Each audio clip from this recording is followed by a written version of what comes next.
warahmatullahi wabarakatuh. Waalaikumsalam warahmatullahi wabarakatuh. Perkenalkan, nama saya Novi Hayati Saputri. Saya dari TKSIT As-Salafus Shalih.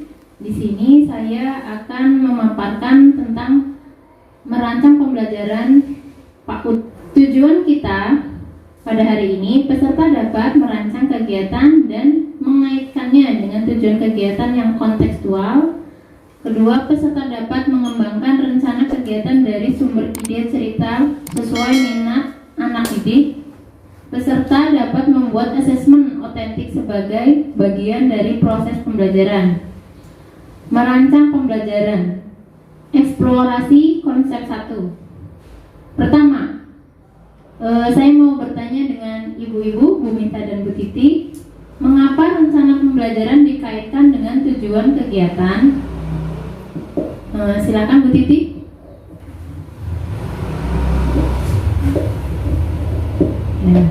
Rencana pembelajaran yang dikaitkan dengan tujuan kegiatan dimaknai sebagai upaya pendidik untuk memfasilitasi tercapainya tujuan pembelajaran sesuai dengan minat dan kebutuhan anak di kelas. Guru dapat memilih membuat rencana pembelajaran harian atau mingguan dengan mempertimbangkan situasi dan kebutuhan kelas.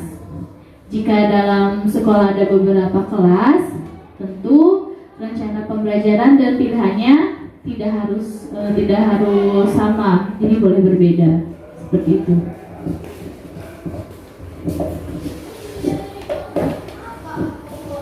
Baik, terima kasih Bu Titi untuk jawabannya. Prinsip pembelajaran PAUD yang pertama yaitu pembelajaran dirancang dengan mempertimbangkan tahap perkembangan dan tingkat pencapaian peserta didik saat ini sesuai kebutuhan belajar serta mencerminkan karakteristik dan perkembangan yang beragam sehingga pembelajaran menjadi bermakna dan menyenangkan. Yang kedua, pembelajaran dirancang dan dilaksanakan untuk membangun kapasitas dan untuk menjadi pembelajaran sepanjang hayat. Yang ketiga, proses pembelajaran mendukung perkembangan kompetensi dan karakter peserta didik anak secara holistik.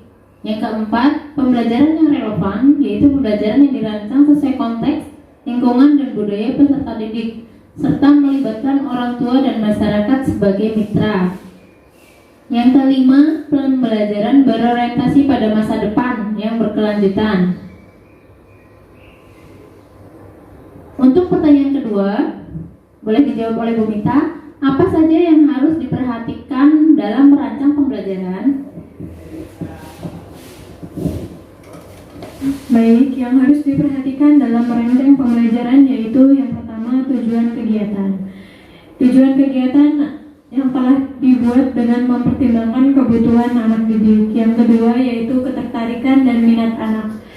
Sebagai pertimbangan memilih topik pembelajaran. Topik pembelajaran dapat diambil dari kurikulum operasional sekolah atau mengembangkan sendiri jika diperlukan.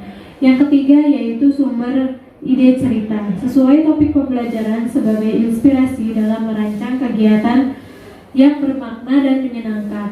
Kemudian media belajar yang memanfaatkan benda, bahan, dan alat yang mudah ditemukan di sekitar sekolah. Terima kasih untuk Bu Mita. Jadi untuk merancang pembelajaran kita pertama harus menentukan tujuan pembelajarannya terlebih dahulu ya Ibu-Ibu. Dan apabila kita sudah menentukan tujuan dan sudah melakukan riset terhadap minat anak dalam kelas, terus anak-anak tidak berminat dalam pembelajaran kita, bolehkah kita untuk memaksakan anak untuk pembelajaran itu? Tidak. Jadi di sini kita hanya memfasilitasi, tetapi kembali lagi ke minat dan bakat anak. Alur pengembangan rencana pembelajaran. Di sini sudah ada beberapa. Yang pertama dari tujuan kegiatan, rencana kegiatan sampai ke proses kegiatan, kebutuhan anak sampai ke asesmen. Untuk pertanyaan yang kedua, bagaimana mengaitkan topik pembelajaran sumber ide cerita dengan minat anak? Boleh dijawab oleh Bu Titi atau Bu Mita?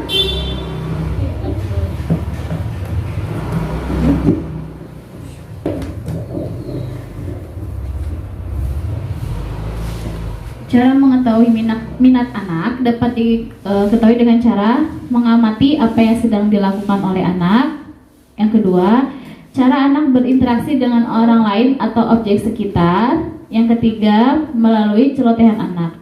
Biasanya terjadi saat kegiatan berlangsung bermain, diskusi, membacakan cerita, atau beraktivitas di lingkungan sekitar. Minat atau ketertarikan anak dapat menjadi inspirasi bagi guru untuk menentukan topik pembelajaran dan ide cerita yang sesuai. Sumber ide cerita dapat berupa buku cerita dalam bentuk cetak maupun digital, video, diskusi dengan anak, dan aktivitas bersama anak. Terima kasih Bu Titi. Contoh mengaitkan minat anak dengan topik pembelajaran dan sumber ide cerita. Langkah pertama, menangkap ketertarikan anak. Contohnya yaitu anak-anak TK Bintang berjalan-jalan melewati sungai di dekat sekolah bersama guru. Eti, kok banyak batu di pinggir sungai? Herman, lihat bentuknya beda-beda sambil mengambil beberapa batu. Adi, Pak Guru, batu yang di tengah sungai besar-besar ya. Didi, kenapa kok batu kecil-kecilnya adanya di pinggir sungai ya? Eti, Pak Guru, boleh ya batu-batunya aku bawa ke sekolah, mau aku kantongin di saku baju. Guru, kalian boleh mengambil batu-batu secukupnya ya. Dewi, nggak mau bawa banyak berat. Itu adalah salah satu contoh keterkaitan anak dari kegiatan jalan-jalan. Adalah tentang batu yang ada di sungai dekat sekolah. Untuk langkah yang kedua, menentukan topik pembelajaran sesuai minat anak. Yang pertama, guru menganalisa bahwa minat anak adalah tentang kondisi sungai di dekat sekolah. Yang kedua, guru mencari topik yang sesuai minat anak di kurikulum operasional sekolah atau KOS. Yang ketiga, jika tidak ditemukan topik pembelajaran yang sesuai minat anak pada KOS, maka guru dapat menentukan topik sendiri. Langkah 1, memilih sumber ide cerita. Contohnya yaitu dari buku cerita, terus dengan membuat peta konsep, dengan menentukan topik cerita, subtopik, dan sub-subtopik yang berkaitan dengan subtopiknya. Langkah 3, untuk mengembangkan konsep menjadi ragam ide kegiatan main. Tujuan kegiatan, menjaga kebersihan lingkungan alam, beraktivitas fisik di alam, mengenal ekspresi emosi, mengenal keaksaraan awal, mengamati lingkungan alam di sekitar sekolah, mengeksplorasi bahan alam yang ada di sekitar sekolah, melakukan uji coba terhadap bahan alam yang ada di sekitar sekolah. Yaitu semua ini mengacu pada tujuan pembelajaran. Contoh ragam kegiatan main yang dikembangkan dari peta konsep cerita batu dan bambu. 1. Menggelindingkan benda. Kegiatan ini akan mengajak anak mengeksplorasi benda-benda di sekitarnya yang dapat menggelinding. Konsep yang mungkin muncul pada kegiatan ini, saat mengamati benda-benda sekitarnya, anak melihat bentuk-bentuk 3 dimensi. Anak mencoba untuk menggelindingkan berbagai benda di bidang datar. Anak akan mengamati gerakan menggelinding yang terjadi pada benda. Anak mencoba menggelindingkan benda lebih cepat dibanding miring. Langkah yang keempat yaitu menggunakan benda, bahan, alat yang mudah ditemukan di sekitar sebagai media belajar. Rencana kegiatannya menggelindingkan batu, melukis batu, membuat huruf B, D, P, Q, membuat gasing, benda dan alat. Benda-benda bentuk bulat, kubus, balok, batu, bola, biji-bijian, kelereng, balok, kayu, kardus, dan lain-lain. Benda-benda yang dapat digunakan sebagai bidang miring, papan kayu, palaron, belahan bambu, potongan kardus tebal. Langkah kelima. Boleh dibantu Bu Mita untuk langkah kelimanya itu apa aja?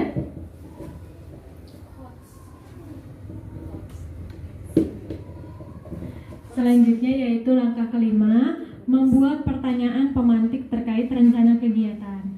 Pertanyaan terbuka dan hot berpikir aras tinggi yang disampaikan guru akan mendorong anak terbiasa diajak untuk berpikir, menganalisa, dan menciptakan sesuatu yang baru. Respon anak setelah diberi pertanyaan terbuka dan hots beragam dan dapat diamati dari pertama yaitu perilakunya, celotehnya, ekspresinya, hasil karyanya, dan lain-lain. Selanjutnya, contoh pertanyaan pemantik dari rencana kegiatan yang terinspirasi dari cerita batu dan bambu. Rencana kegiatannya yaitu menggelindingkan batu. Pertanyaan pemantiknya yaitu benda apa saja yang dapat digelindingkan. Yang kedua, tapi sepertinya balok dan daun tidak bisa menggelinding ya. Kira-kira sebabnya apa? Kemudian yang ketiga, bagaimana ya cara agar benda-benda itu menggelinding lebih cepat? Pertanyaan yang selanjutnya yaitu ada benda yang menggelinding cepat dan ada juga yang lambat.